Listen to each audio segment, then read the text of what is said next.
Terima kasih Tuhan. Mari kita mau siapkan hati kita Bapak Ibu Saudara untuk terima firman Tuhan. Terima kasih Tuhan. Persiapkan hati kami ya Bapak. Kami boleh terima firman-Mu Tuhan. Urapi pikiran kami, hati kami, telinga kami Tuhan. Urapi hamba-Mu yang akan membawakan isi hati-Mu pagi ini Tuhan. Kami mau duduk diam di dalam hadirat-Mu Tuhan Yesus. Thank you Lord.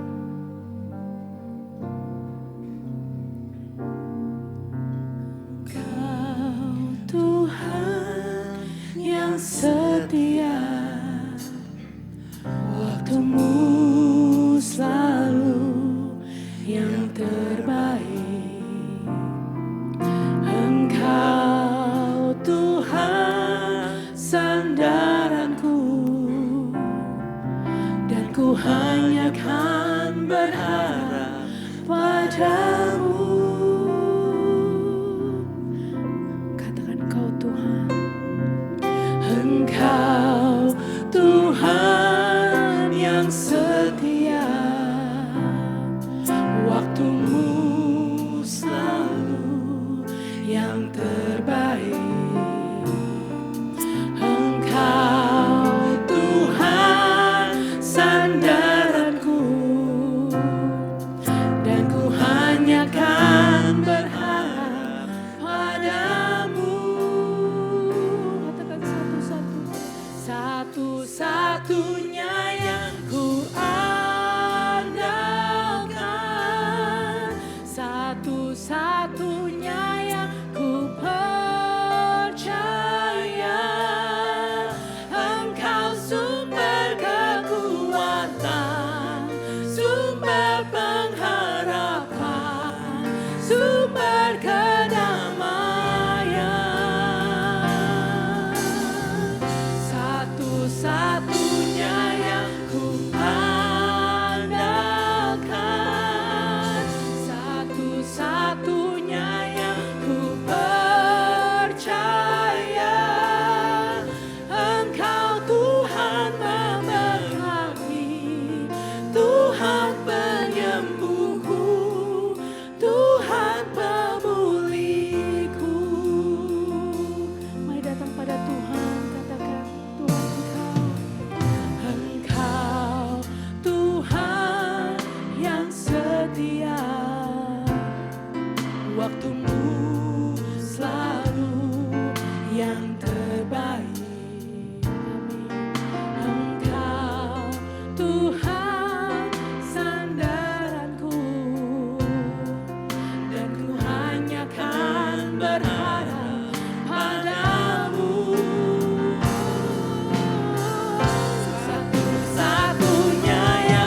Haleluya.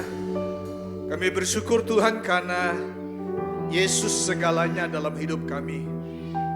Engkau bukan saja menyelamatkan kami, tapi Engkau juga terus memulihkan keadaan kami. Engkau jawaban dalam setiap pergumulan hidup kami Tuhan. Kami tahu bahwa tanpamu kami tak berdaya, tapi bersamamu kami keluar lebih daripada pemenang. Tak ada satu kuasa apapun yang dapat merampas hidup kami dari tangan Tuhan. Kalau kami berjalan bersamamu Tuhan, pintu yang tertutup akan Kau bukakan. Kesulitan-kesulitan Kau ubahkan menjadi kemudahan-kemudahan. Engkau mengubah air mata menjadi sukacita. Engkau mengubah kesedihan menjadi sebuah tarian. Karena kami tahu siapa yang pegang tangan kami. Bersyukur Tuhan, pada pagi indah ini kami boleh mengalami hadirat-Mu di tempat ini. Bila Tuhan jamah setiap hati Tuhan, Engkau jawab setiap pertanyaan-pertanyaan umat-Mu Tuhan. Kami mohon pengurapan Roh Kudus, karena tanpa pengurapan-Mu kami tidak dapat berbuat apa-apa. Sembunyikan hamba-Mu yang penuh dengan kekurangan ini. Dia tidak dapat berbuat dari dirinya sendiri, kecuali Roh Kudus yang mengurapinya. Terima kasih Tuhan, kami siap mendengarkan firman-Mu di dalam nama Tuhan Yesus, Juru Selamat yang hidup, kekasih jiwa kami. Kami mengucap syukur dan berdoa.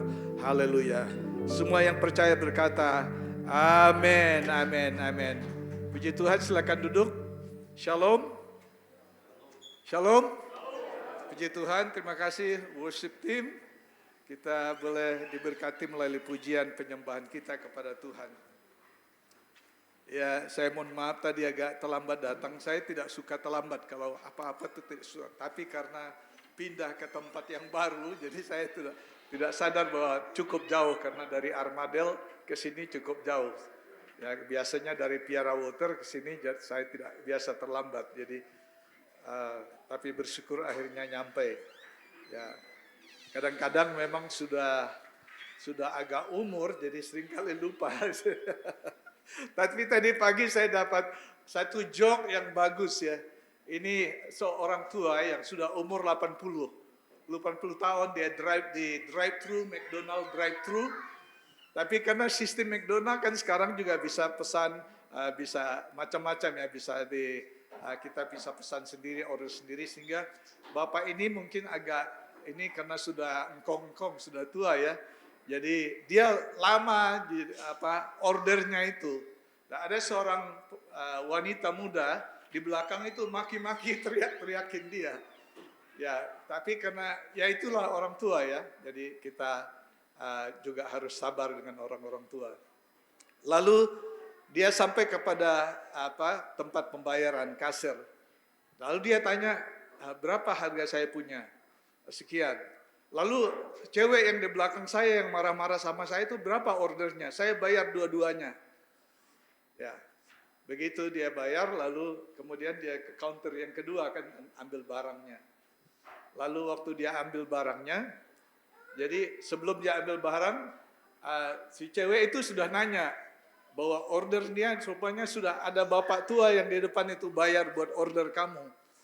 Oh, dia langsung wow. Tiba-tiba nice ya, dia buka, thank you so much. Tadi dia maki-maki bapak tua ini. Tapi karena pengalaman tuh, saudara, bapak tua itu waktu ambil di counter, dia ambil dua-duanya, termasuk pesanan dia dan order itu cewek. Akhirnya cewek itu juga, akhirnya dia kan harus balik queue lagi. Jadi dia bilang, ya dia boleh maki-maki saya, tapi saya ini orang tua. Saya banyak pengalaman dalam hidup. Jadi ya mungkin kalau diterjemahkan ke Indonesia gini kurang lucu ya. Tapi maksudnya ya saya menyadari hari-hari kita bukan kita tambah muda, ya kita akan tambah umur ya. Ya waktu kita suka hitung, tadi pagi saya ngitung sama anak saya, cucu saya sudah 1,5 tahun ya. Kita suka kalau ngitung, oh cucu saya, anak saya 1,5 tahun, sebentar lagi 2,5 tahun, 3,5 tahun, 4,5 tahun. Tapi kalau sudah 20 tahun, kita tidak pernah anak saya umurnya 20 tahun setengah. Enggak pernah kan. Atau anak saya sudah 30 tahun setengah. Tapi itulah bahwa perjalanan itu terus bergulir dari waktu ke waktu. Dan kita tidak bisa mengembalikan waktu yang sudah ada. Nah, saat ini kita sedang memperingatkan suatu peristiwa sejarah dalam umat manusia di mana Yesus datang ke dalam dunia dan dia kemudian dikorbankan, ya, mati di atas kayu salib. Kita sedang mempersiapkan masa-masa Paskah. Ya, kalau dari gereja Katolik tuh ada 1 bulan itu persiapan, ya. Selama Paskah, gereja-gereja Ortodoks mempersiapkan diri 1 bulan sebelum Paskah itu mereka sudah prepare, mempersiapkan hati mengingat sebuah peristiwa besar yang terjadi dalam hidup mereka, di mana ada seseorang yang rela mati menggantikan mereka. Dan ini satu peristiwa yang dicatat dalam sejarah, bukan saja dalam Alkitab, tapi tercatat dalam sejarah bahwa Yesus datang ke dalam dunia dan dia menderita, mati di atas kayu salib untuk menebus dosa-dosa kita. Nah, pada pagi hari ini saya ingin berbicara mengenai doa Getsemani. Doa Getsemani. Kebetulan bulan Januari yang lalu saya baru balik dari Israel. Nah, sebelum saya ke Israel, saya kesaksian sedikit, ya. Siapa yang sudah pernah ke Israel? Saya percaya ada, ya, puji Tuhan, ada berapa. Ya, kalau kita ke Israel sebenarnya, khususnya kalau di Yerusalem, tidak ada pemandangan yang bagus. Saudara mendingan pergi ke Eropa, pergi ke Jepang, ya, pergi ke mana, Iceland, apa negara-negara Eropa. Banyak pemandangan yang bagus, tapi di Israel tuh nggak ada pemandangan yang bagus. Tapi saya pengen tiap tahun ke sana. Ya, puji Tuhan saya sudah 4 kali, baru 4 kali. Saya sudah mau diajak nanti Januari tahun depan untuk ke Yerusalem. Tapi yang membedakan Israel dengan negara-negara lain adalah ketika saudara ada di Israel, saudara mengalami yang namanya perjumpaan dengan Tuhan, encounter with the presence of God. Itu sangat strong, sangat kuat. Kemanapun saudara melangkah di tanah perjanjian itu, saudara mengalami suatu jamahan Tuhan, hadirat Tuhan yang begitu kuat di Israel. Nah, sebelum saya berangkat, saya tidak dengan rombongan, sudah 3 kali. Kali pertama dengan rombongan, tapi 3, 4, yang kedua, 3, dan 4 itu saya cuma berdua. Ya, berdua dengan ada teman Pak Robert. Ya, itu lebih kalau kita dalam grup yang sedikit, ya, itu lebih enak karena kita lebih bisa fokus di satu tempat, kita bisa worship dan berdoa lebih fokus, tidak dibatasi oleh waktu. Sebelum saya berangkat, saya berkhotbah di salah satu gereja, saya nggak usah sebut namanya. Ya, karena ada seorang majelis yang kenal sama saya, Pak Tim, apa benar Bapak benar-benar mau berangkat ke Israel? Saya bilang, kenapa Pak mau bawa oleh-oleh? Bukan gitu. Kalau Bapak berangkat itu namanya Bapak mencobai Tuhan. Wah, kok bisa? Saya bilang. Ya kan lagi perang sekarang. Kalau lagi perang Bapak tahu bahwa itu dalam keadaan bahaya. Kenapa Bapak nekat pergi? Waduh, itu kata-kata itu seperti mengintimidasi saya, saudara. Padahal tiket sudah dibeli dan segala macam persiapannya sudah matang gitu, ya. Waduh, saya bilang, ya enggak apa-apalah Pak. Iya, bukan tidak apa-apa. Bapak kan the man of God, servant of God. Masa enggak tahu itu bahaya, cari bahaya di situ. Ya, saya sih bukannya cari bahaya, saya bilang, tapi memang niat saya ke sana itu memang saya ada kerinduan untuk terus memberkati orang Israel, juga mendoakan Israel secara langsung juga di sana, saya bilang. Jadi saya memang ada kerinduan itu. Saya bilang gitu. Dan plus selama saya ke Israel bukan kayak ke Gunung Kawi orang mengharapkan apa-apa, tidak. Tapi saya benar-benar diberkati setiap ke Israel itu saya mengalami perjumpaan dengan hadirat Tuhan yang luar biasa. Memang kita bisa berjumpa dengan Tuhan di mana aja, saya bilang. Tapi kalau saya ke sana seperti Bible to become alive. Jadi Alkitab itu jadi hidup gitu. Kita merenungkan, oh di sini Yesus pernah disangkal, di sini Yesus pernah disalib. Oh di sini dia pernah jatuh waktu pikul salib. Dan kita bisa melihat itu seperti satu slide yang hidup kembali, ya. Tapi Bapak ini terus mengatakan, saya tahu karena dia sayang sama saya. Ya, saya bilang, ya kalau waktunya Tuhan panggil Pak, mau di mana aja, mau di Israel mau di udara, darat dan lautan, bahkan di tempat tidur bisa dipanggil. Akhirnya dia diam. Ya. Tapi bersyukur saudara bahwa waktu saya sampai dengan teman di Tel Aviv, memang dari Dubai itu tidak ada pesawat luar yang ke Israel. Dalam masa sekarang ini saya tidak tahu apa kira-kira ini ada dibuka. Tapi tidak ada maskapai lain di luar negara Israel yang berani terbang ke Israel. Karena saya tanya di orang-orang petugas di Israel, kenapa tidak ada negara lain seperti Eropa dan Amerika? Saya bilang nggak berani. Oh nggak berani. Pesawatnya mau, tapi asuransinya yang tidak berani. Nah perusahaan-perusahaan asuransi itu tidak mau pesawat yang terbang ke Israel itu. Ya karena kalau kenapa-kenapa berarti kan asuransi yang tanggung. Ya.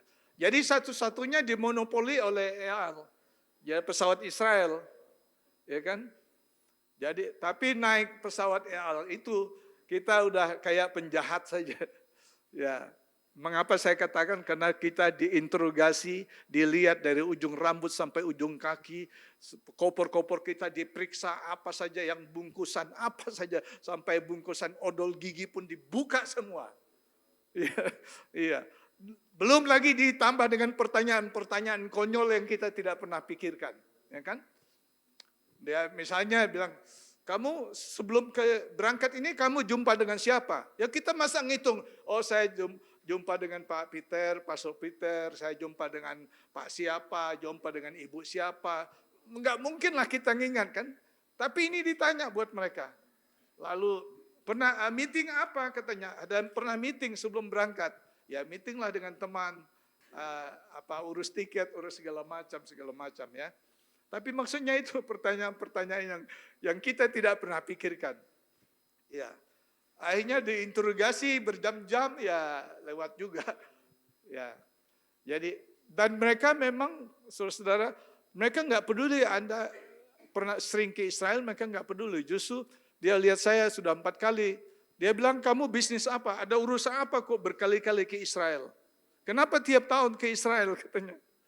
Ya, saya pikir orang ini bukannya berterima kasih kita ke Israel ya, memberkati mereka. Mereka malah kayak mempersulit. Tapi itulah mereka supaya memang benar-benar penumpang itu tidak ada niat jahat kan gitu. Ya, dan ada orang yang coba orang-orang ya Jewish sendiri ya, orang Israel sendiri, mungkin mereka sudah pikir, kan bahasanya sama ya. Dia langsung ngoceh kita di samping kita gitu. Dia kayak mau cepat-cepat, karena ada keluarganya dah di depan, sudah diproses gitu. Dia kayak mau cepat-cepat nyusul mereka. Dia ngomong pakai bahasa Ibrani kan, Hebrews. Ya, tapi dijawab sama petugas, pada sama, I don't speak Hebrews. Padahal dia sendiri orang Yahudi. Ya, ada orang lain lagi, yang bahasa Inggris ke dia, tapi dia tahu bahwa itu orang Israel. Dia bilang, I don't speak English. Dia kan lucu ya. Jadi dia memang kayak mencari sesuatu kalau ada orang itu niat yang tidak baik. Karena kalau soal bahasa kan orang bisa belajar kan bahasa. Ya, jadi ya singkat cerita akhirnya melalui proses yang panjang ya lulus juga kita. Ya, tapi waktu naik dari Tel Aviv itu. Ya, saya baru sadar lihat di screen itu, di bawah kita itu ada Lebanon, itu pusatnya Hizbullah. Yang 2 hari lalu mereka lempar tembak roket ke daerah Galilea. Wah, saya bilang baru 2 hari lalu mereka cerita, ada roket-roket yang dilempar ke Australia. Di bawah itu Lebanon, itu membuat saya doanya lebih kencang. Ya pendeta tapi manusia juga kan. Ya. Jadi habis itu saya merasa damai, saya berkati Yerusalem, Israel dari atas itu ya. Nah di sebelah kiri kita Irak, jadi tempat-tempat musuh. Jadi saya pikir bagaimana pesawat ini bisa aman ya. Itu sampai sekarang saya nggak mengerti. Memang secara rohani kita tahu bahwa Tuhan yang pimpin. Ya, tapi selepas dari itu kan sebenarnya baru pesawat itu naik kan berapa banyak rudal yang sudah dikirim ke Tel Aviv ke Ben Gurion kan sudah banyak sekali ditangkal oleh itu Iron Dome. Tapi kenapa pesawat yang baru aja naik itu kan terbangnya rendah awalnya. Gampang sekali rudal-rudal dari Libanon itu nembak pesawat itu. Ya, terus ada teman bilang, dia kan tahu hukum internasional nggak boleh menembak pesawat penumpang. Siapa bilang, saya bilang teroris itu kan tidak peduli dia penumpang. Orang anak dia sendiri, istrinya sendiri jadi tameng kok kayak di Gaza itu orang-orang sipil jadi tamengnya mereka kan disuruh di depan. Mana peduli dia nyawa orang. Nah, itu yang misteri yang sampai hari ini saya hanya percaya bahwa itu tangan Tuhan yang bekerja. Ya, puji Tuhan. Ya, saya mau kita kembali kepada firman Tuhan tentang doa Getsemani. Ya, ini penting sekali. Apa relevansinya dengan kita saat ini? Mari kita buka Injil Matius pasal yang ke-26. Ayat yang ke-36 sampai dengan ayat yang ke-42. Demikian bunyi firman Tuhan. Maka sampailah Yesus bersama murid-muridnya ke suatu tempat yang bernama Getsemani. Lalu ia berkata kepada murid-muridnya, duduklah di sini sementara aku pergi ke sana untuk berdoa. Dan ia membawa Petrus, kedua anak Zebedius sertanya. Maka mulailah ia merasa sedih dan gemetar. Lalu katanya kepada mereka, hatiku sangat sedih seperti mau mati rasanya. Tinggallah di sini dan berjaga-jagalah dengan aku. Maka ia maju sedikit, lalu sujud dan berdoa. Katanya, ya Bapakku, jikalau sekiranya mungkin biarlah cawan ini lalu daripadaku. Tetapi janganlah seperti yang ku kehendaki, melainkan seperti yang engkau kehendaki. Setelah itu ia kembali kepada murid-muridnya. Dan mendapati mereka sedang tidur. Dan ia berkata kepada Petrus, tidaklah kamu sanggup berjaga-jaga dengan 1 jam dengan aku? Berjaga-jagalah dan berdoalah, supaya kamu jangan jatuh ke dalam pencobaan.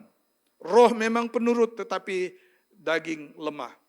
Lalu ia pergi untuk kedua kalinya, dan berkata katanya, dan berdoa katanya, ya Bapakku, jikalau cawan ini tidak mungkin lalu, kecuali apabila aku meminumnya, jadilah kehendakmu. Dan ketika ia kembali pula mendapati mereka sedang tertidur, ya, sebab mata mereka sudah berat. Nah, Bapak Ibu Saudara yang kasih dalam Tuhan Yesus, bahwa ini perjalanan Yesus sudah mencapai kira-kira 3,5 tahun dengan murid-muridnya, di mana murid-muridnya bersama dengan mereka setiap hari siang dan malam. Nah, Bapak Ibu yang kasih dalam Tuhan Yesus Kristus, saya ingin kita membahas tentang makna doa Getsemani. Ya, yang pertama saya lihat bahwa doa Getsemani berbicara mengenai doa pada waktu di dalam tekanan. Nah, Getsemani artinya pressure place. Jadi di mana tempat itu dikatakan zaman dulu itu adalah tempat pemerasan anggur. Anggur itu digiling dengan batu yang besar. Proses anggur tidak seperti sekarang ya. Tapi anggur-anggur tradisi itu masih menggunakan hal-hal yang sangat tradisional. Nah, zaman dulu itu digiling. Ya, itu mungkin dibawa oleh binatang itu, lalu diputar itu batu itu sehingga anggur-anggur itu terperas dan airnya keluar. Nah, pernah juga saya lihat di TV, entah di mana di Australia ini masih ada tradisional yang diinjak, anggur itu diinjak-injak ya, sebelum difermentasi. Ya, saudara kasih dalam Tuhan Yesus. Jadi pada waktu setelah 3,5 tahun, Yesus bersama dengan murid-muridnya sampai pada puncak di mana tentara Romawi, para ahli Taurat dan orang Farisi, waktunya mereka ingin supaya membunuh Yesus. Ya, ada banyak hal mengapa mereka ada kecemburuan sosial karena pengikut Yesus, pengaruh Yesus ya yang luar biasa, sehingga raja dan pemerintahan Romawi merasa terancam, para ahli Taurat merasa terancam kedudukan mereka karena hikmat yang Yesus dapatkan selama dia mengajar di Bait Allah, tidak ada seorang pun yang mampu menguraikan hal-hal spiritual yang luar biasa yang seperti Yesus lakukan. Jadi banyak menimbulkan kecemburuan rohani bagi para pemimpin Yahudi pada saat itu. Apalagi dia cuma dikenal hanya seorang tukang kayu dari Nazaret. Dan membawa banyaklah persoalan yang membuat mereka gelisah. Di mana pelayanan Yesus membawa breakthrough. Orang buta disembuhkan, yang pincang berjalan, dan orang-orang sakit disembuhkan, bahkan orang mati dibangkitkan. Dan inilah yang membuat mereka iri dengan Tuhan. Tetapi bagi kaum para pemimpin agama Yahudi, hal yang membuat mereka tidak terima karena Yesus mengaku diri sebagai anak Allah. Ini seperti sebuah penghinaan menurut mereka, menghina nama Tuhan. Ya, kira-kira itu sedikit latar belakang. Tapi Yesus tahu bahwa waktunya sudah sangat dekat.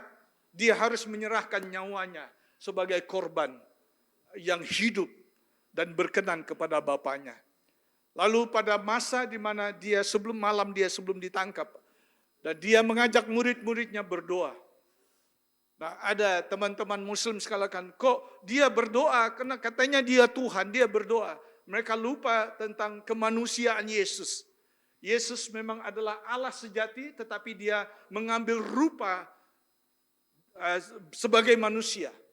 Karena apa? Karena dia ingin menyelamatkan manusia. Ya. Nah, pada malam di mana dia mau diserahkan, Yudas menyangkal dia pada saat itu kan. Dan dia mengajak murid-muridnya berdoa. Dia mengajak Petrus, Yohanes dan Yakobus untuk berdoa bersama-sama di Taman Getsemani yang sekarang gerejanya ada disebut Kalgantu atau gereja ayam ya di sana. Nah, kalau sudah ke Israel sudah bisa berkunjung ke situ. Nah, tapi Yesus sebagai manusia pada saat itu mengenakan tubuh manusia, dia merasa sebuah tekanan yang luar biasa, di mana dia bukan saja dibenci oleh ahli Taurat, bukan saja dibenci oleh pemerintah Romawi, tetapi dia juga akan dijual oleh murid-muridnya yang dia kasihi. Dan disangkal, ditinggalkan oleh orang-orang yang dia bimbing selama 3,5 tahun bersama dengan dia. Dan secara emosional, secara psikologis, dia mengalami emosional itu tertekan dalam jiwanya. Sehingga dia mengatakan, hatiku, jiwaku, perasaanku, seperti aku mau mati. Nah, saudara bisa membayangkan, karena dia tahu bagaimana cara dia mati. Kita kan tidak tahu bagaimana cara kita mati.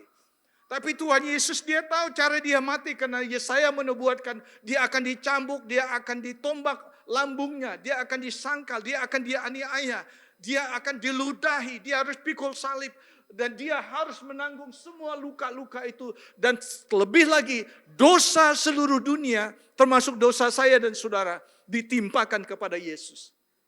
Bayangkan, kita aja nggak bisa nanggung dosa kita sendiri. Ini Yesus menanggung dosa seluruh isi dunia.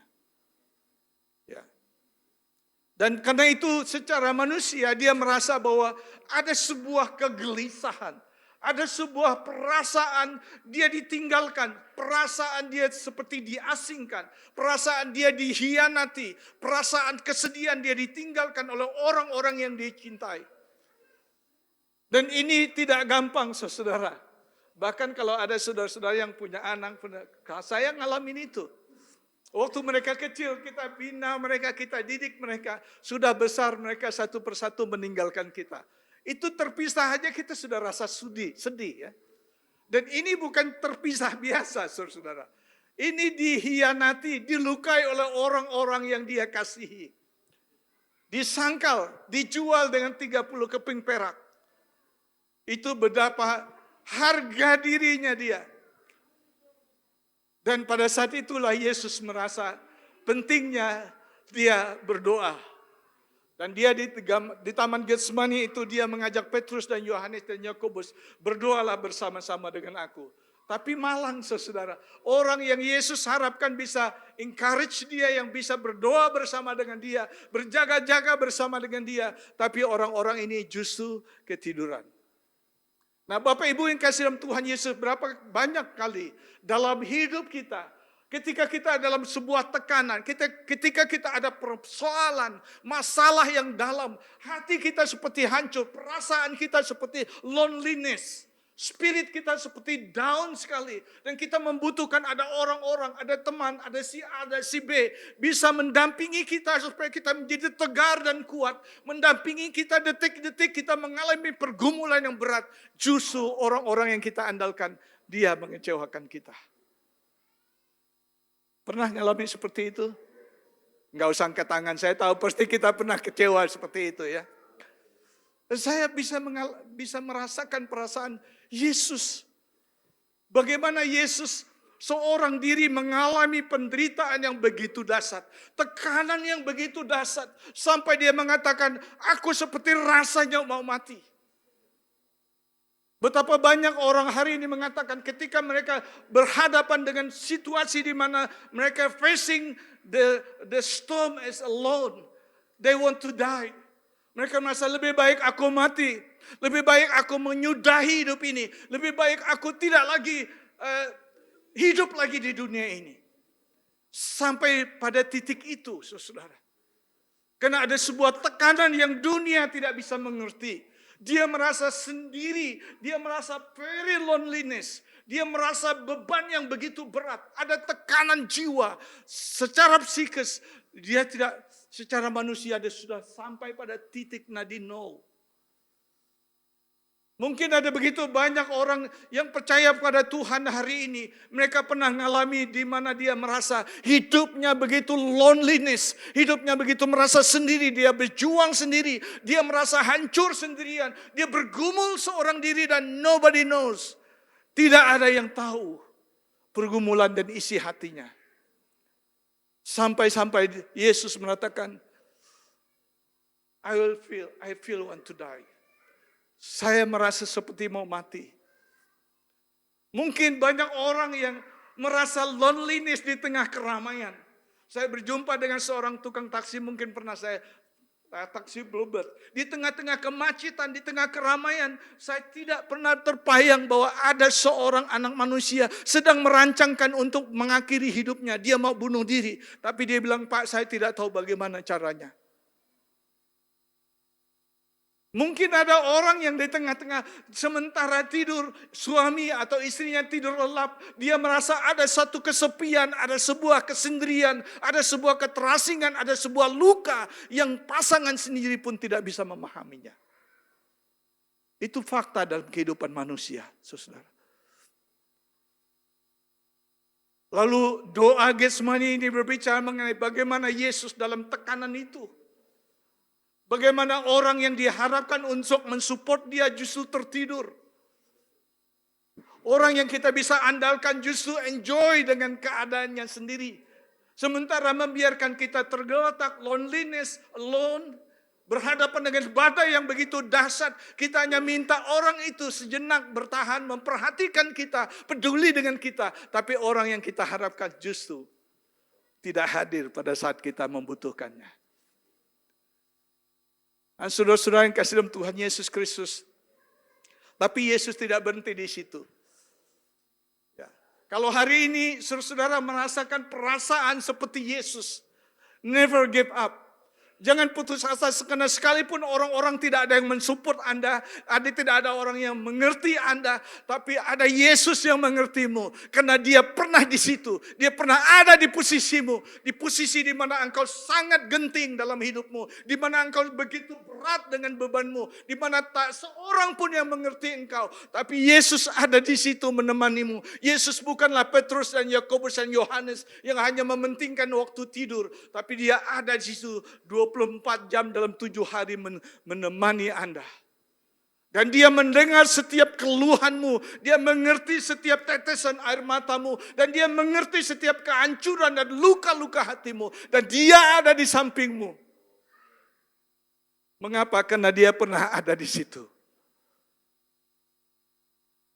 Saudara yang kasih dalam Tuhan Yesus Kristus. Pada waktu saya di gereja ayam itu di Kalgantu itu. Saya seperti berdialog secara spiritual. Saya mengelilingi situ ada patung Petrus dan saya berjalan keluar di sekitar halaman gereja. Karena saya pikir pasti di daerah itu mereka berjalan-jalan di situ. Saya seperti berdialog dengan Petrus. Saya bilang, Pak Petrus, kamu kan 3,5 tahun hidup dengan Yesus. Sudah lihat Yesus membuat mujizat.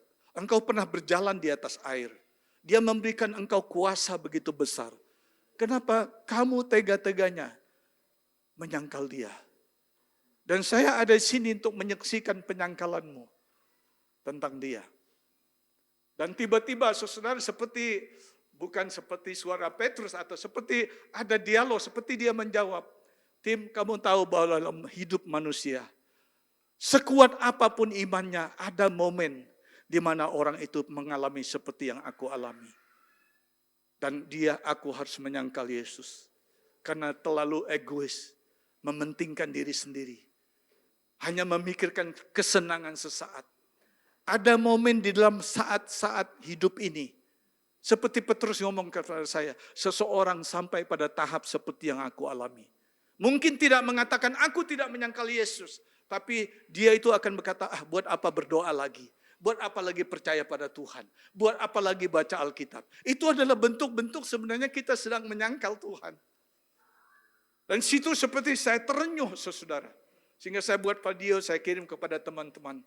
Sekuat apapun, walau kita hari demi hari berjalan bersama Yesus. Kita sudah melihat Yesus membuat miracle dalam hidup kita. Kita sudah melihat di mata kita orang sakit disembuhkan. Orang yang kekurangan ditolong oleh Tuhan. Tapi ada momen dalam hidup ini, di mana saudara dan saya pada momen itu, waktu saudara jauh dari Tuhan, waktu saudara mengalami begitu banyak tekanan hidup, akan keluar dari mulutmu. Sudahlah, buat apa berdoa? Buat apa lagi ke gereja? Aku sudah mau mati rasanya. Aku tak sanggup lagi menanggung beban ini. Tuhan toh tidak dengar doa saya. Saya merasa sendiri pikul ini semua. Ada momen di mana kita seperti Petrus. Tapi puji Tuhan, pada waktu Petrus menyangkal yang ketiga kali, Yesus dengan penuh kasih menoleh kepada Petrus. Seolah-olah Yesus berkata, Petrus, aku belum selesai dengan kamu. This is just the beginning. Kalau Anda mungkin seperti saya, mungkin seperti Petrus, pernah tinggalkan Tuhan, pernah jauh dari Tuhan, pernah undur daripada Tuhan, pernah mengatakan, Tuhan, why me Lord? Why you allow me to facing this storm in my life? Mengapa engkau mengizinkan aku menghadapi badai-badai ini dalam hidupku? Ingat, this is not the end of your journey. Itu hanya beginning, karena Tuhan menoleh kepadamu dan berkata, jangan putus asa, ini adalah awal dari apa yang akan kulakukan dalam hidupmu.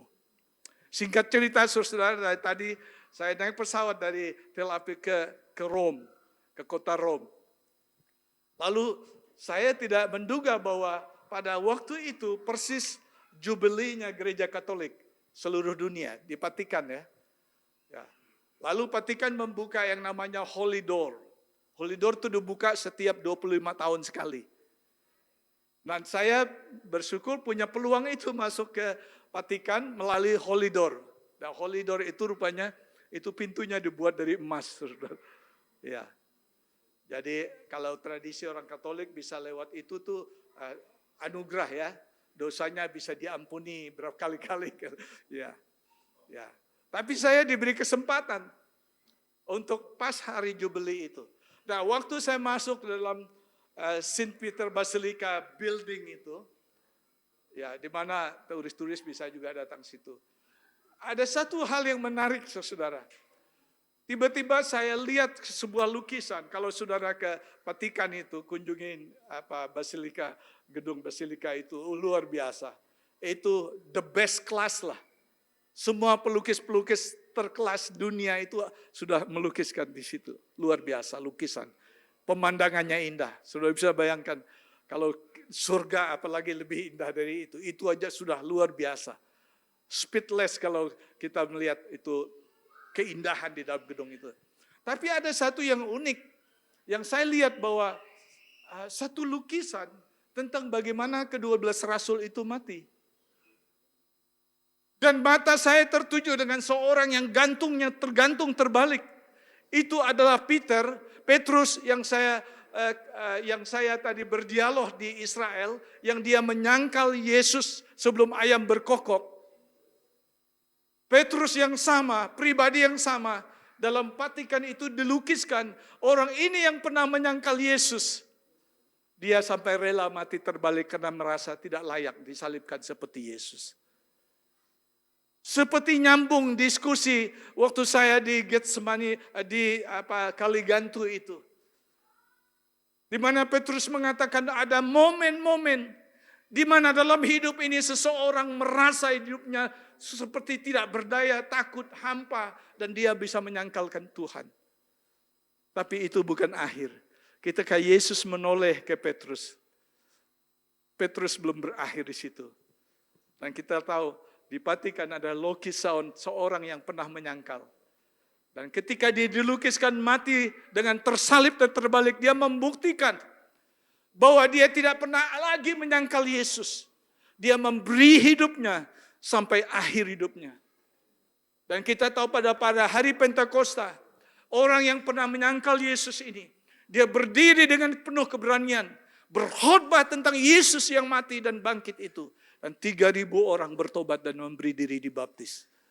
Dan akhir hidup Petrus, dia menyerahkan hidupnya, dia menulis kitab surat Petrus dalam Alkitab kita. Dia memberikan kita dorongan. Seolah-olah dia berkata, kalau aku Petrus yang penuh dengan emosional, aku yang labil, aku yang pernah menyangkal Yesus berkali-kali ini, bisa hidup dan kuat dan keluar sebagai pemenang. Mengiringi Yesus till the end, sampai akhir. Kamu pun bisa. Karena itu ketika kita jatuh terpuruk, merasa tidak berdaya, ingatlah, ini sebuah perjalanan rohanimu. Selama engkau tidak pernah menyerah, maka Yesus menantimu dan dia akan mengerjakan perkara yang lebih besar lagi di depan kita. Amin. Saudara yang kasih dalam Tuhan Yesus, karena itu ketika saudara berada dalam tekanan, ingatlah itu bukan berarti Tuhan meninggalkan saudara. Tuhan ingin sesuatu yang lebih besar dalam hidupmu. Setiap badai yang datang dalam hidup kita, ada Tuhan punya rencana yang besar. Karena itu dia katakan bahwa di balik badai itu ada mujizat. Ada karya-karya yang besar dalam hidup saudara. Saya selalu katakan the reason why you wake up this morning because Jesus is not finished with you. Alasan mengapa kita bangun pada pagi hari ini karena rencana besar Tuhan belum selesai dalam hidup Anda dan hidup saudara. Amin.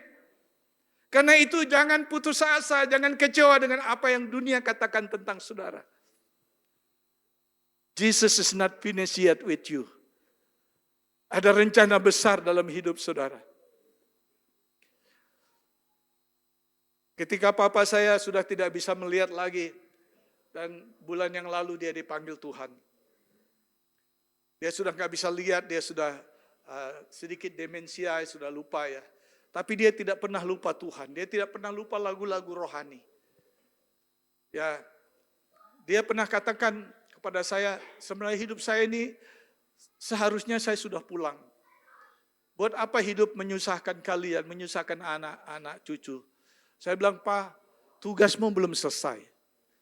Engkau mungkin tidak bisa, walaupun engkau tidak bisa melihat secara mata jasmanimu.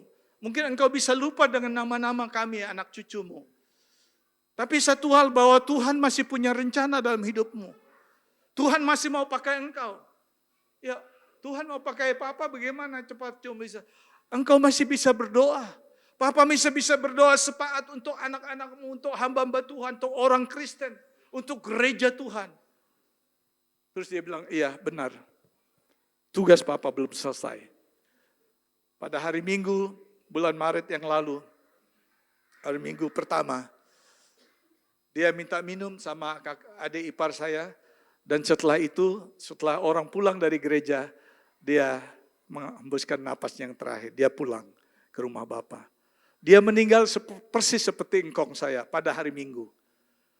Dan engkong saya lebih dahsyat lagi karena dia nggak pernah sekolah, nggak bisa baca, nggak bisa tulis, tapi dia bisa khotbah. Sampai akhir hidup engkong itu, dia tahu hari dan waktunya dia meninggal. Ya, dia bilang, Papa akan meninggal, dia bilang sama papa saya, papa akan pulang pada waktu habis gereja, dan sebelum itu kamu panggil pendeta-pendeta, teman-teman majelis saya dipanggil, saya mau bicara sama mereka. Papa saya bilang ya karena mungkin orang tua ya sudah demensia, saya sudah ikutin lah maunya. Jadi habis gereja bawa gembala sidang, bawa majelis-majelis datang, papa mau ketemu katanya. Kata ayah saya kepada teman-teman. Lalu dia bicara tentang mengikut Yesus sampai akhir. Dia bilang sama gembala, sama teman-teman majelisnya, ingat, ikut Tuhan, melayani Tuhan itu tidak mudah. Tapi kalian harus setia. Ngomong sampai, kemudian dia bilang, itu pesan saya sudah capek, saya mau pulang. Plek. Saudara bisa bayangkan, orang yang dekat dengan Tuhan seperti itu. Dia tidak pernah bisa baca tulis. Dulu kakek dia punya papa itu kan headhunter, orang Dayak itu ada nama potong kepala ya. Engkong saya itu penuh dengan tato, mukanya semua tato. Tapi tahun 32 dia serahkan hidupnya kepada Yesus. Dan sejak itu dia menjadi pendoa syafaat di kampung itu. Dan sampai akhir hidupnya dia setia. Saudara-saudara yang kasih dalam Tuhan Yesus, ini yang Tuhan inginkan.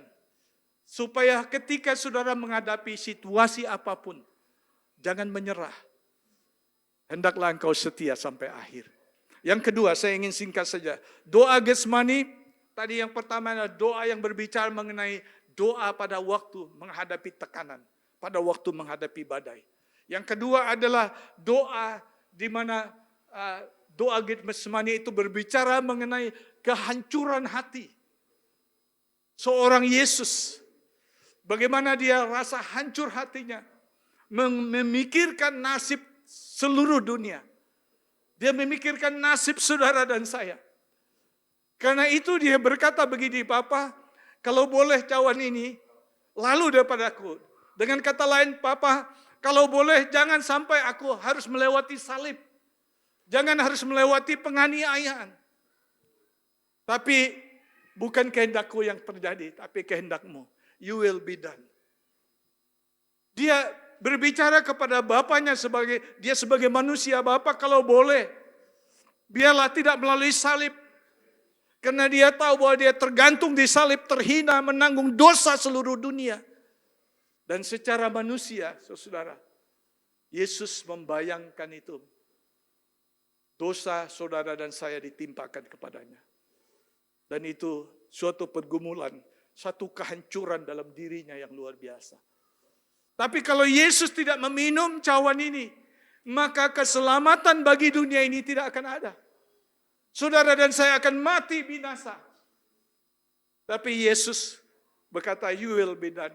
Kehendakmu Bapa yang terjadi. Dia mengungkapkan perasaan hatinya yang hancur. Karena perbuatan orang lain, bukan karena perbuatan dia. Kita seringkali didisiplin oleh Tuhan karena perbuatan yang kita buat. Tapi Yesus tidak melakukan kesalahan apapun. Tapi dalam kehancuran hati itu, dia tahu bahwa Bapa mendengar doanya. Dan saudara tahu apa jawaban Bapa? Bapa tidak menjawab. Bapa tidak mengatakan apa-apa. Biasanya Bapa menjawab dia, inilah anak yang kukasihi kepadamu, kepadanya lah aku berkenan, dan segala macam kan. Bapaknya selalu mendengarkan dia. Tapi kali ini dia tidak didengar. Ya. Saudara bisa bayangkan, sampai waktu dia di atas kayu salib, dia sampai berseru, Eli, Eli, lama sabachthani. Ya Allahku, ya Tuhanku, mengapa engkau tinggalkan aku? Itulah kenyataan hidup manusia terpisah dari Allah. Dosa telah membuat manusia terpisah hubungan dari Tuhan. Maka di hati manusia itu selalu ada ketidakpuasan, ada kekosongan, ada kehampaan dari manusia. Mengapa? Karena dia terpisah dari hadirat Tuhan. Tapi ketika seorang datang kepada Tuhan, dia mengalami hadirat Tuhan. Kehampaan itu diisi dengan kepenuhan Roh Kudus. Kesedihan diganti dengan sukacita. Kesedihan diganti dengan sorak-sorai. Mengapa? Karena ada sumber damai. ada sumber sukacita sebab hubungan kita dipulihkan dengan Tuhan. Dan inilah doa dari saudara dan saya. Seringkali kita katakan, Tuhan, mengapa Engkau tidak mendengarkan doa saya? Ada waktunya, saatnya Tuhan seperti sudah seolah-olah silent, seolah-olah diam. Saudara berteriak seperti saudara berteriak kepada tembok. Seperti para orang Israel yang berdoa di tembok ratapan. Saya juga ikut berdoa di tembok ratapan. Karena teman-teman bilang, doain kita ya Pak Tim, doain bisnis, doa segala macam. Oh, di tembok ratapan. Tuhan, ini teman saya loh. Dia lagi ngalami kesulitan dalam bisnis. Ini rumah tangganya lagi kacau. Ini saya, orang-orang Israel lagi ngangguk-ngangguk berdoa. Nyedotin diri ke tembok ratapan. Saya juga berdoa di situ. Ya, tidak menyedotin kepala ya, karena saya sudah tahu kita punya Yesus, sudah menanggung semuanya. Tapi maksud saya, saudara, kadang-kadang kita merasa ditinggalkan. Kita merasa bahwa doa-doa kita tidak dijawab. Kita merasa, kenapa ya Tuhan, saya tidak seperti teman saya, tidak seperti tetangga saya. Karena kita seringkali membanding-bandingkan diri. Tapi Yesus sampai pada momen di mana Bapa tidak menjawab doa dia. Bahkan dia berkata, Tuhan, mengapa engkau tinggalkan aku? Itu di atas kayu salib. Itu seruan siapa? Itu doa siapa? Itulah teriakan manusia yang berdosa. Teriakan saudara dan saya. Kita sering katakan, Tuhan, mengapa? Why me, Lord? Mengapa saya, Tuhan, mengalami badai ini? Tuhan tidak dengar saya. Saya mengalami kesulitan ini. Kok enggak ada jalan? Yesus sudah teriakan itu mewakili saudara dan saya di atas kayu salib. Amin. Dia mengatakan, Bapa, Eloi, Eloi, lama sabachthani, ya Tuhanku, ya Allahku, mengapa engkau tinggalkan aku? Dan pada hidup yang paling malang, saudara, bukan pada saat kita tidak punya uang dan segala macam, tapi pada saat kita merasa ditinggalkan oleh Tuhan. Tetapi, the good news is, Tuhan mengatakan, aku sekali-kali tidak akan meninggalkan engkau. Amin. Itulah sebabnya namanya disebut Immanuel pada waktu Natal. Karena Tuhan beserta dengan kita. Mungkin Tuhan tidak menjawab saudara secara langsung karena Tuhan sedang membuat suatu rencana yang lebih besar. Apa yang terjadi dengan Maria dan Magdalena? Marta dan Maria. Waktu Lazarus mati apa? Waktu Lazarus sakit mereka mengharapkan apa? Waktu Lazarus sakit mereka mengharapkan kalau ada Yesus di sini maka saudara kita pasti sembuh. Dan waktu dia sudah mati 4 hari kemudian mereka mengatakan, Yesus kalau engkau ada di sini saudara kami pasti tidak mati. Yang dipikirkan Maria dan Marta adalah kesembuhan. Tapi Yesus sedang memikirkan kebangkitan. Jadi kalau saudara tidak dijawab hari ini, mungkin saudara sedang berfokus kepada bisnismu, tapi Yesus sedang menyiapkan sesuatu yang lebih besar yang kau tidak pernah pikirkan. Marta dan Maria hanya sebatas memikirkan kesembuhan bagi saudaranya. Tapi Yesus mengatakan kepada murid-muridnya, tunggu dulu, kita jangan pergi. Ketika dia dengar Lazarus sakit, dia menunda kepergian. Mengapa Tuhan menunda jawabannya? Karena Tuhan ada sesuatu yang besar. Big surprise. Aku tidak akan menyembuhkan Lazarus, tapi aku akan membangkitkan dia. Mungkin Tuhan akan berkata, aku tidak akan mengangkat badai ini sekarang ini dari hidupmu. Karena aku sedang mengerjakan perkara yang besar. Lebih dari yang kau minta. Karena itu Paulus katakan apa yang tidak pernah kita pikirkan, yang tidak pernah timbul dalam hati, itu yang Tuhan sediakan buat kita. Jadi kalau kita mengalami badai, doa kita belum dijawab oleh Tuhan, jangan kita putus asa, jangan kita tinggalkan Tuhan. Karena Tuhan sedang merancang sesuatu yang besar dalam hidupmu di balik badai yang kau hadapi. Dan yang terakhir, karena kita ada perjamuan Tuhan. Doa Getsemani berbicara mengenai doa berserah kepada kehendak Allah. Yesus mengatakan, walaupun ini sukar, walaupun ini sulit, walaupun ini melalui proses kematian, melalui proses penganiayaan. Tapi kehendak Tuhan yang terjadi. Karena apa? Karena kehendak Tuhan itu selalu the best. Kehendak Bapa itu selalu yang terbaik. Kita mungkin tidak mau melewati proses. Kita mau langsung ujuk-ujuk jadi pemenang. Ya, kita mau ujuk-ujuk menjadi orang yang diberkati hebat. Kita tidak mau melewati proses. Tapi tanpa proses, saudara tidak akan menghargai berkat yang Tuhan siapkan. Mengapa banyak anak-anak orang yang tidak pernah susah, anak orang-orang kaya, tidak bisa menghargai kekayaan orang tuanya? Karena mereka dapatnya dengan mudah. Tapi mengapa apa-apa mamanya, engkongnya yang mulai dari nol, dari pergumulan yang sulit. Ketika dia diberkati, dia menghargai setiap berkat itu. Karena dia sudah melalui suatu proses. Saya lihat ada ibu-ibu yang pakai perhiasan emas. Emas itu tidak ujuk-ujuk kita dapat di toko emas. Saya pernah kerja di Mening walaupun sebentar. Saya tahu prosesnya sangat berat. Bisa ada orang kehilangan nyawa karena bekerja. Itu tanah harus digali, kemudian harus diledakkan, ya, kemudian harus diproses sampai menemukan ada kandungan emas dalam batu-batu itu. Diproses lagi supaya dipisahkan antara batu dengan pasir, dengan emas itu. Kemudian diproses lagi emas itu melalui api yang sangat berat untuk menentukan karatnya berapa. Baru itu sampai diolah, dilukis, dan sampailah ke tangan saudara-saudara dan saya. Allah mengizinkan berbagai proses dalam hidup kita.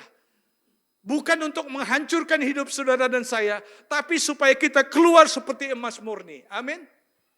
Karena itu jangan pernah menyerah kalau saudara diproses, puji Tuhan. Ya.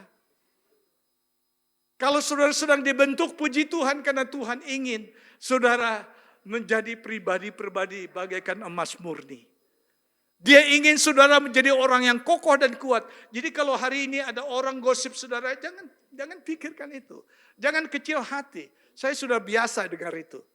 Dari mimbar sampai ke pasar, sampai ke shopping center, sudah biasa saya diomongin orang. Tapi saya belajar satu hal dari Yesus. Jangan peduli apa yang dunia katakan kepada saudara. Karena nasib saudara bukan di tangan dunia, tapi hidup saudara dalam tangan Tuhan. Ya. Kadang-kadang Tuhan mengizinkan saudara seperti diproses, di bawah keset gini. Saudara dihina, diejek. Nah, ada satu orang mengatakan, kalau saudara digosip dari belakang, diomongin dari belakang. Artinya apa? Orang yang menggosip Anda ada di belakang, Anda sedang ada di depan. Karena itu gosip nggak pernah di depan kan? Gosip itu selalu di belakang. Karena Anda sedang ada di depan mereka. Ya, karena itu jangan peduli. Fokus kepada Yesus karena dia belum selesai. Dia belum kelar rencananya dalam hidup kita. Karena itu ketika Yesus memikul salib melalui Via Dolorosa itu. Dia tidak hanya fokus setelah dari Getsemani. Dia tidak fokus dengan bagaimana orang memukul dia. Sampai di waktu dihakimi, kenapa kau tidak menjawab? Benarkah engkau raja orang Yahudi? Dia tidak perlu menjawab. Karena dia tahu, dia tidak fokus kepada kayu salib. Dia tidak pernah fokus kepada kuburnya Yusuf yang dia pakai. Tapi dia fokus kepada hari yang ketiga. Karena hari yang ketiga dia akan bangkit dari antara orang mati. Amin. Dia mengajarkan satu poin yang luar biasa dalam hidup kita. Kalau masalah itu datang, kesukaran itu datang, jangan Anda dan saya lihat fokus kepada itu. Lihat bahwa di balik itu, hari yang ketiga engkau akan bangkit, engkau akan melihat kemenangan demi kemenangan. Haleluya. Karena itu saudara-saudara, jangan menyerah, jangan putus asa. Apapun pergumulanmu hari ini. Bangkit, hidup bagi Yesus karena bersama Yesus engkau akan menikmati hari esok lebih baik lagi. Saya berdoa supaya jemaat di House of Blessing ini menjadi orang-orang yang kuat, orang-orang yang tidak menyerah dengan persoalan. Orang-orang yang tidak gampang digoncangkan oleh persoalan sekecil apapun, sebesar apapun. Karena engkau tahu tujuan Anda. Kalau hari ini saya terpuruk, hari ini saya sedang dalam kesulitan, saya tahu ada hari esok, karena hari esok ada bersama Yesus. Kalau dia bangkit dari antara orang mati, saya pun akan bangkit. Kalau dia menang menghadapi maut, saya pun akan menang. Dan ini harus menjadi iman kita semua. Mengapa ini penting, saudara? Karena dunia ini tidak akan tambah baik. Saudara lihat di Indonesia, korupsi itu sudah luar biasa. Indonesia sedang menghadapi utang yang luar biasa, 31 triliun. Apa defisitnya? Utangnya ribuan triliun. Dan kita terus-menerus mengutang. Orang-orang berharap supaya presiden yang baru bisa menyelesaikan. Tidak bisa, saudara. Ada orang mengatakan, oh kita percaya Indonesia akan lebih baik. Tidak akan lebih baik. Jangankan Indonesia, dunia tidak akan menjadi lebih baik. Kalau ada orang Kristen mengatakan Indonesia akan jadi lebih baik, Australia akan lebih baik, dia belum baca Alkitab. Karena Alkitab Matius 24 mengatakan dunia ini akan goncang-gancing. Gempa bumi, kelaparan, penyakit akan muncul, krisis akan terjadi di mana-mana. Ya. Karena itu saudara, yang satu hal yang kita ingat adalah kita harus tahu bahwa Yesus pernah melewati masa-masa yang sukar dan dia keluar sebagai pemenang. Dan dia mau mengatakan kepada kita, kalau aku menang, aku juga mau supaya kamu menang. Makanya dia berkata, marilah, come to me. Datanglah kepadaku engkau yang letih lesu dan berbeban berat, aku akan memberi sentosa. Saudara bisa mengalah dan saya bisa mengalahkan setiap problem kalau ada Yesus bersama kita. Amin. Kalau Yesus bersama dengan kita, pergumulan sebesar apapun tidak akan menghancurkan hidupmu. Percayalah. Percayalah, saya sudah mengalami itu semua.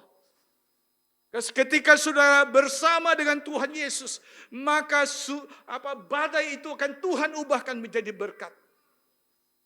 Ya. Hal-hal yang sulit dalam hidup Anda akan diubahkan menjadi sebuah pengucapan syukur. Akhirnya saya bersyukur. Tuhan, saya bilang terima kasih untuk badai ini. Terima kasih untuk gelombang ini. Terima kasih untuk kesulitan ini. Karena di balik itu semua aku melihat keindahan dari kasih-Mu. Aku bisa mengalaminya. Aku bisa melihat dengan mataku sendiri. Mujizat demi mujizat terjadi di balik ini semua. Makanya Chris Manusama pernah menulis, tak selamanya mendung itu kelabu. Tak selama saudara hidup dalam kesulitan itu. Karena Tuhan ada hari esok yang indah buat saya, saudara dan saya. Ada satu lagu yang mengatakan, I don't know about tomorrow, but I know what Jesus said.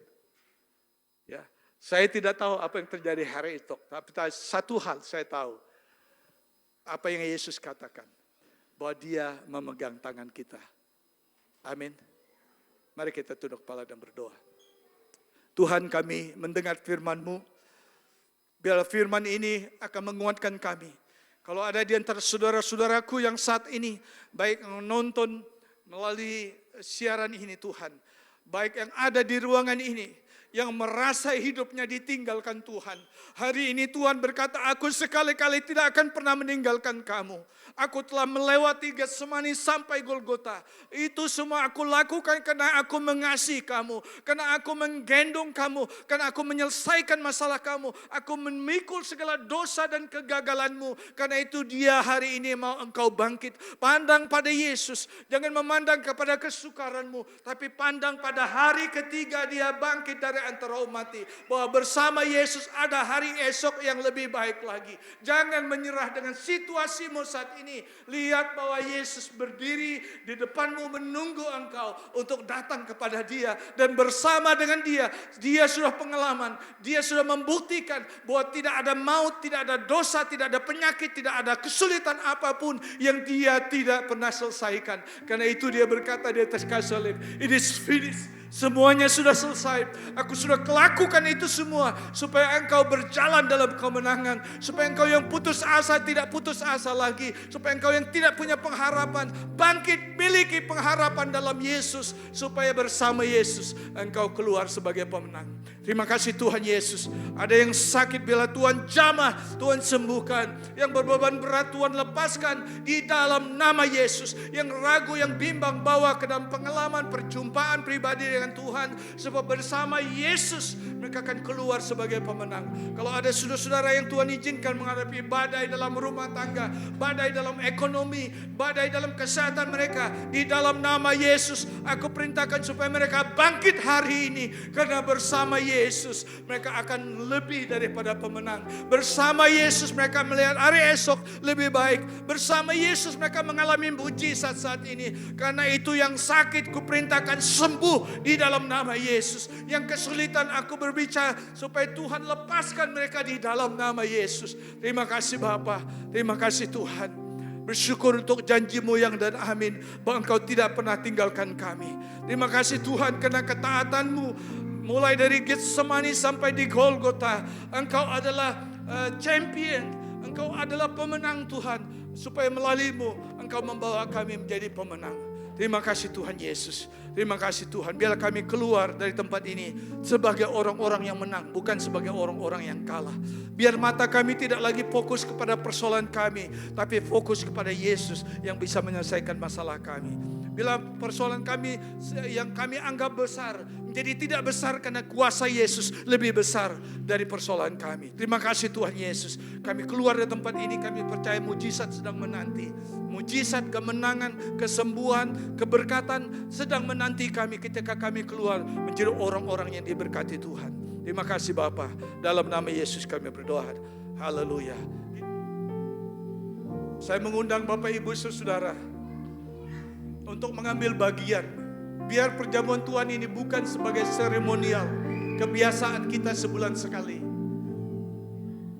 Tetapi kita mau persiapkan hati kita. Mari kita tunduk kepala, kita berdoa. Tuhan, di hadapan kami ada perjamuan Tuhan. Kami sudah dengar firman-Mu sangat jelas. Engkau ada di Getsemani, Engkau ada di Golgota karena Engkau menyayangi kami. Engkau mengasihi kami, Engkau tidak mau kami mati dalam dosa. Engkau mau kami sembuh, Engkau mau kami diselamatkan, Engkau mau kami menang, Engkau mau kami keluar sebagai orang-orang yang menang di dalam Yesus. Berkati roti dan anggur ini yang merupakan lambang daripada tubuh dan darah Yesus yang dipecah-pecahkan, yang tercurah bagi dosa dan kami. Hamba berdoa setiap orang menerima perjamuan Tuhan ini, mereka diberkati oleh Tuhan. Terima kasih Tuhan Yesus. Berkati para petugas, berkati jemaat-Mu yang siap menerima berkat Tuhan ini. Dalam nama Yesus, haleluya. Amin.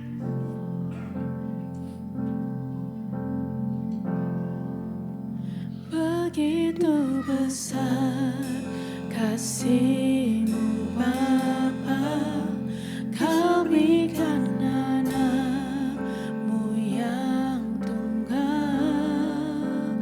Di saat aku percaya, kasih menyelamatkanku, bukan sebagai hakim dunia, tapi penyelamat yang berkorban untuk diriku. Kau tebusku, kasih menyelamatkanku. Ingat kasih-Nya yang mengubah hidupku. Ingat kasih-Nya yang selalu ada. Kasih Yesus, kasih Yesus bagiku.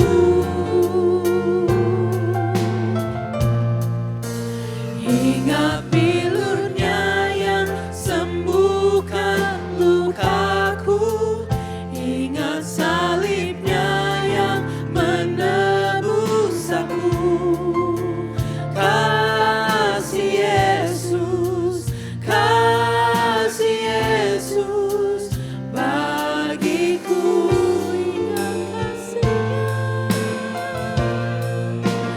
Ingat kasih-Nya yang mengubah hidupku. Ingat kasih-Nya yang selalu ada. Mari Bapak Ibu Saudara yang sudah terima perjamuan, saya undang untuk kita boleh bangkit berdiri. Kasih Yesus bagiku.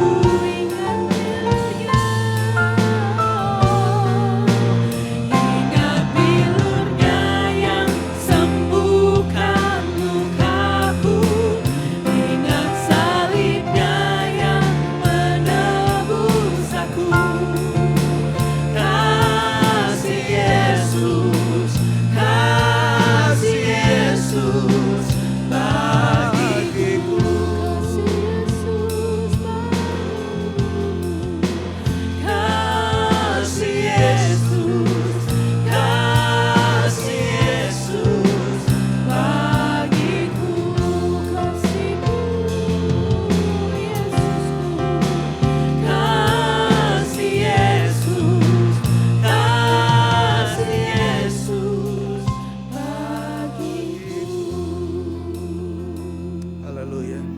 Di antara jemaat yang belum dapat roti dan anggur, silakan angkat tangan. Semua sudah dapat? Oke. Angkatlah tangan, roti di tangan kanan kita. Dengarkan firman Tuhan yang berkata, sebab apa yang telah kuteruskan kepadamu telah aku terima dari Tuhan, yaitu bahwa waktu malam Tuhan Yesus pada malam waktu diserahkan mengambil roti, dan sesudah itu ia mengucap syukur atasnya, ia memecah-mecahkannya dan berkata, inilah tubuhku yang diserahkan bagi kamu, perbuatlah ini menjadi peringatan akan aku. Mari kita makan dengan iman di dalam Yesus Kristus.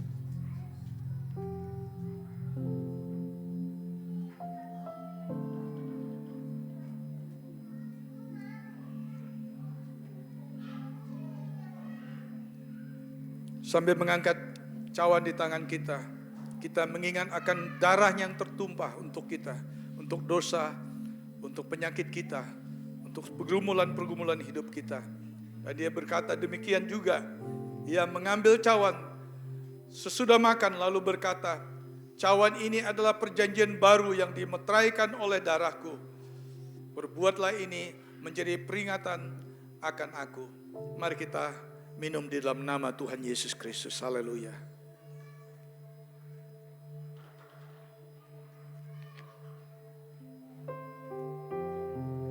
Sudah bisa mengucap syukur kepada Tuhan. Terima kasih Tuhan. Glory haleluya. Kami bersyukur buat kasih-Mu. Glory haleluya Jesus. Thank you Jesus.